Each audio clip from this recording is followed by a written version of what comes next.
Salut YouTube.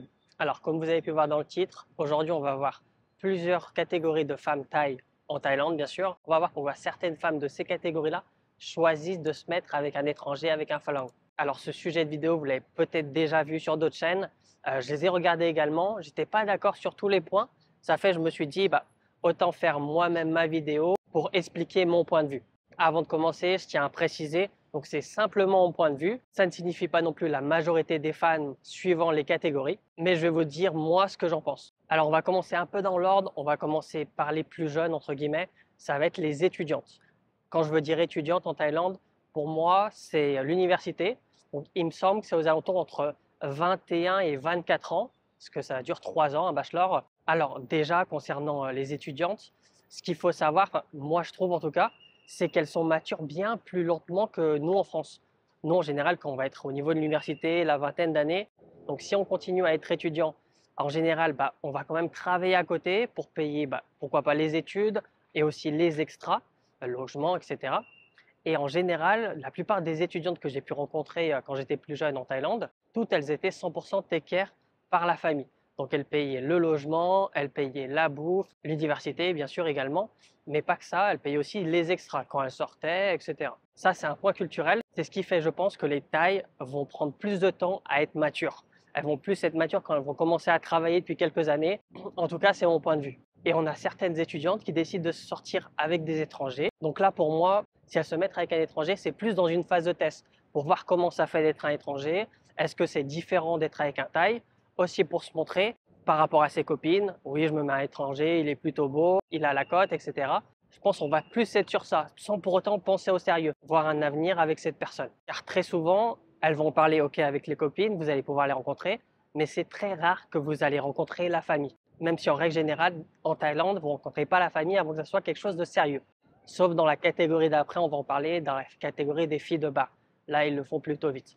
Mais sinon, de manière générale, c'est pas quelque chose de commun. On rencontre la famille, c'est quelque chose de sérieux. Ça fait possiblement plusieurs années que vous êtes ensemble et surtout, vous avez un projet d'avenir. Et en général, les étudiantes, elles n'ont pas vraiment ce projet-là. Donc, parce que justement, à la fin de leurs études, quand elles vont commencer à travailler, elles vont rencontrer de nouvelles personnes, avoir un nouveau cadre de vie. Et c'est à partir seulement de ce moment-là où elles vont songer à se mettre dans une relation sérieuse. Autre point que je voulais aborder sur les étudiantes, c'est en général, quand elles étudient, si elles viennent d'autres provinces, donc elles vont habiter seules, elles vont se sentir un peu seules parce que toutes ces copines du lycée, du collège, parce qu'en Thaïlande, le lycée et le collège, ils sont dans la même école, et ben elles vont souvent les perdre presque toutes pour se retrouver à l'université à Bangkok. Et c'est ça qui va faire qu'elle va vouloir avoir quelqu'un à ses côtés, avoir un petit ami et si possible, pour certaines en tout cas, un étranger. Maintenant, on va passer dans la deuxième catégorie, c'est la catégorie des filles de bar. En fait, ça va plus être le sens large, celles qui vendent leur corps. Alors, j'ai déjà fait une vidéo à ce sujet-là.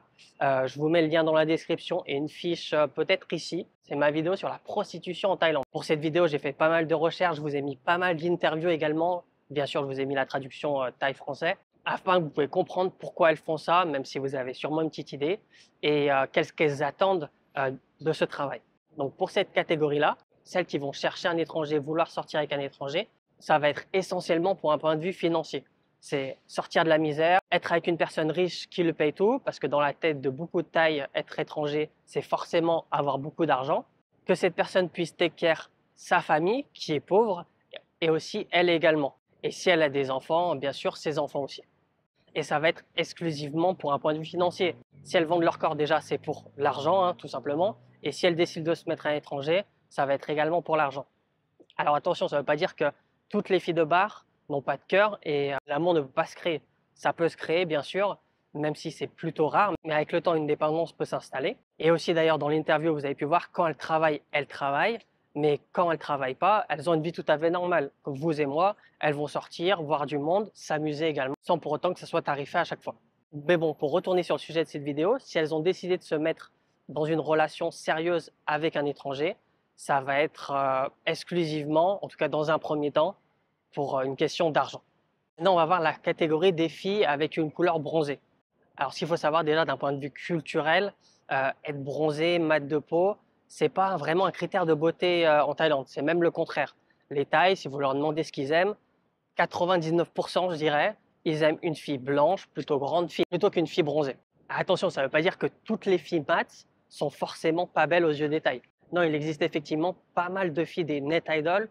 Alors, pour traduire en français, je dirais, mais c'est des gens voilà, connus sur Internet, potentiellement des gens sur YouTube, sur Instagram, etc. Enfin bref, certaines de ces filles qui ont la peau mate sont suivies par les tailles et sont très beaux aux yeux de la majorité, même plus que la majorité des tailles. Donc, il existe forcément des exceptions, mais de manière générale, une fille mate de peau, elle sera vue moins belle qu'une fille blanche. Et c'est justement cette catégorie-là qu'on va voir. Pourquoi certaines filles mates de peau vont se mettre avec un étranger? Alors je pense déjà, dans un premier temps, c'est parce que pour certaines de ces filles, c'est pas possible de se mettre avec un taille qui répond à ses exigences, qui soit suffisamment beau pour elle, qui a aussi une bonne situation, etc. Chez nous, c'est l'inverse, le critère de beauté, c'est plus une personne qui prend le soleil, qui a pris de la couleur, qui va être potentiellement plus belle. Et c'est justement ça qui fait que les deux s'attirent et décident de se mettre ensemble. Elle, parce que les personnes qu'elle attire ne lui correspondent pas, et lui, parce que tout simplement, il est attiré par ce genre de personnes. Donc voilà, pour cette catégorie, pour moi, celle qui sort avec des étrangers, alors c'est un gros résumé, mais pour une partie des filles qui sortent avec des étrangers, parce qu'elles n'ont pas trop le choix en fonction de leurs exigences. On va voir un peu par les classes sociales, catégorie plutôt basique. Pour cette catégorie-là, on va dire que c'est des femmes qui travaillent et qui ont un salaire aux alentours des 12 000, 15 000 bahts maximum, ce qui est un peu le SMIC thaïlandais, hein. Donc c'est des filles plutôt indépendantes parce qu'elles travaillent. Malheureusement, leur salaire n'est pas énorme, elles ne peuvent pas faire grand-chose. Et une partie de ces filles vont vouloir sortir avec un étranger, pareil d'un point de vue financier, je pense, même si ce n'est pas seulement ça et ce n'est pas le cas de tout le monde, mais pour une partie, ça va être un point de vue financier pour potentiellement ne plus travailler, parce qu'en général, les étrangers, ils vont vouloir que la femme ne travaille pas, ils vont s'occuper à 100% de la fille et des dépenses, surtout si elle a un petit salaire. La plupart des étrangers vont se dire, elle va travailler 40 heures, elle va gagner que 12 000 bahts, à quoi ça sert? Je préfère la take care, lui envoyer de l'argent, et elle ne travaille pas, elle se repose, et quand on se voit, elle pourra prendre soin de moi. Voilà, pour cette catégorie-là, il y aura sûrement une partie qui seront avec pour un point de vue financier, pour potentiellement ne plus travailler. Maintenant, on va sur la classe moyennement haute. Alors, moyennement haute, on va dire qu'on est aux alentours des 25 000 jusqu'à à peu près 30 000 bahts. Donc là, on arrive normalement sur des filles éduquées qui ont au minimum un bachelor, parfois un master, et qui ont également un bon salaire. C'est la classe moyennement haute, parce qu'avec 25 000 bahts, on s'en sort plutôt pas mal en Thaïlande. Il ne faut pas oublier que les Thaïs, ils sont presque tous propriétaires, ou du moins leur famille l'est.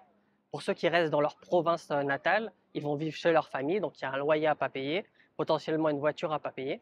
Par contre, pour ceux qui vont déménager dans une autre ville pour travailler, là, il va y avoir un loyer. Il y aura une partie de cette catégorie qui va avoir pour projet d'être propriétaire. Si cette personne voit son avenir, par exemple, à Bangkok, eh ben, elle va faire un prêt toute seule pour devenir propriétaire. Parce qu'il ne faut pas oublier qu'en Thaïlande, c'est facile de faire un prêt, toi avec un bon salaire, en l'occurrence là, entre 25 et 30 000 bahts. De plus, quand vous faites un prêt, souvent vous allez payer les mensualités moins chères que si vous louez l'appartement. Et à la fin des 20 ans, peut-être 30 ans, ça dépend des objectifs de chacun, elles seront propriétaires, elles pourront le léguer à leurs enfants ou les utiliser ou le mettre en location. Donc pour cette catégorie-là, je pense que comme elles sont un peu indépendantes, elles n'ont pas forcément besoin d'un étranger. Mais celle qui voudra un étranger, je pense qu'il y a déjà une partie qui souhaiterait ne plus travailler également. Pourquoi pas vivre à l'étranger aussi, voir quelque chose de nouveau. Il y aura également une partie qui va se mettre avec un étranger, mais pas pour un point de vue financier. Ça ne va pas être le critère primordial, car elles vont continuer de travailler pour continuer à être indépendantes, mais en étant en couple avec un étranger. Maintenant, on va voir la classe haute, les ISO, comme on appelle en Thaïlande. Ça va être des personnes riches. Alors riches, c'est relatif. Dans cette catégorie-là, moi, je dirais que c'est des personnes qui sont déjà propriétaires, qui ont un véhicule de luxe, entre guillemets, donc au minimum une marque allemande, et qui ont un salaire entre, je dirais, 80 000 et 100 000 bahts, ce qui est vraiment pas mal en Thaïlande. Alors forcément, dans cette catégorie-là, elles ne se mettent pas avec un étranger pour un point de vue financier parce qu'elles n'en ont vraiment pas besoin. Pour une partie des personnes, vouloir un peu se montrer comme un sac à main, je suis avec un étranger, il est beau, on va se promener, on va se voir, je vais me montrer à mes copines, etc. Ça va être un peu sur ça. Après, certaines personnes, ça va être plus un peu comme les étudiantes, une phase de test. Elles vont pas voir vraiment un avenir avec elles, déjà parce que dans la famille vraiment taille chinoise, euh, être avec un étranger, se marier avec un étranger, c'est pas bien vu auprès de toutes les familles. Même si une majorité est très open, il y a quand même des familles qui sont pas trop pour que leur fille sort avec un étranger ou du moins fasse sa vie avec un étranger. Donc voilà, on sera sur un peu une phase de test, une passade. Elles chercheront pas vraiment l'avenir. Après, bien sûr, dans cette catégorie, mais aussi il y aura des tailles qui se mettront avec des étrangers et qui voudront un avenir total avec eux. Et maintenant, on va voir la dernière catégorie. Ça va être les tailles qui ont déjà un enfant. Donc c'est quelque chose qui arrive plutôt fréquemment dans une classe sociale assez pauvre, peu d'éducation, et souvent ils vont envoyer l'enfant chez la grand-mère pour qu'elle l'élève, afin qu'elle travaille et qu'elle envoie de l'argent à sa grand-mère qui pourra prendre soin de son fils. Dans cette catégorie-là de femmes taille, je pense qu'il y en a beaucoup qui veulent se mettre à l'étranger pour avoir un avenir meilleur. Donc ça veut dire que l'étranger va prendre soin d'elle, elle aura plus besoin de travailler, ça va être l'étranger qui va élever son fils, du moins financièrement dans un premier temps. Si l'enfant vit avec la femme taille et l'étranger, elle voudra quitter l'enfant et aussi, si possible, qu'il le mette dans une bonne école et pourquoi pas une école internationale pour pouvoir parler parfaitement anglais et également d'autres langues. D'autres personnes voudront carrément vivre à l'étranger, donc dans un pays en Europe ou même ailleurs, hein, un peu pour les mêmes raisons, être take care par l'étranger, l'enfant est une bonne éducation, aussi un peu pour se montrer, voilà, j'ai réussi entre guillemets, je vis dans un pays en Europe et je suis une femme au foyer, je m'occupe de mon enfant et de mon mari. Et j'ai peut-être oublié de le citer, mais oui, effectivement, si elle vit avec l'étranger, elle aura plus besoin de travailler pour subvenir à ses besoins, mais aussi à sa famille et à son enfant. Donc voilà, je pense que j'ai fait le tour des catégories de femmes taille auxquelles je voulais évoquer dans cette vidéo. Alors bien sûr, c'est qu'une partie de ces catégories-là. D'ailleurs, c'est des catégories que j'ai mis, mais c'est pas des vraies catégories. Parmi toutes les femmes taille qui décident de se mettre à l'étranger, il faut savoir qu'il y en a qui vont très bien se passer, il y en a ce sera d'une façon vénale, il y en a que ça sera simplement par amour, par volonté. Et bien sûr, parmi les personnes qui ont essayé, il y aura forcément des gens chez qui ça n'a pas marché, question de culture, ou alors juste, voilà, les deux personnes ne sont pas faites pour être ensemble. Mais il faut surtout pas oublier que des femmes taille qui sortent et qui font leur vie entièrement avec des étrangers, c'est pas quelque chose de commun. Quand vous vous baladez par exemple à Bangkok, c'est très rare que vous allez voir des couples mixtes. 80-90% du temps, vous allez voir que des tailles avec des tailles. Donc si vous n'êtes pas d'accord sur certains points, n'hésitez pas à le mettre en commentaire. Ça m'intéresse de voir votre avis. Toujours dans la bienveillance. S'il y a d'autres catégories de femmes que vous aurez aimé rajouter, eh ben, mettez-le également en commentaire. Comme d'habitude, je vous invite à liker, à partager si ça vous a plu. N'oubliez pas de vous abonner à la chaîne si ce n'est pas déjà fait. Je voulais remercier, parce que je ne le fais pas à toutes les vidéos, j'oublie parfois, mais je voulais remercier tous les tipeurs du mois.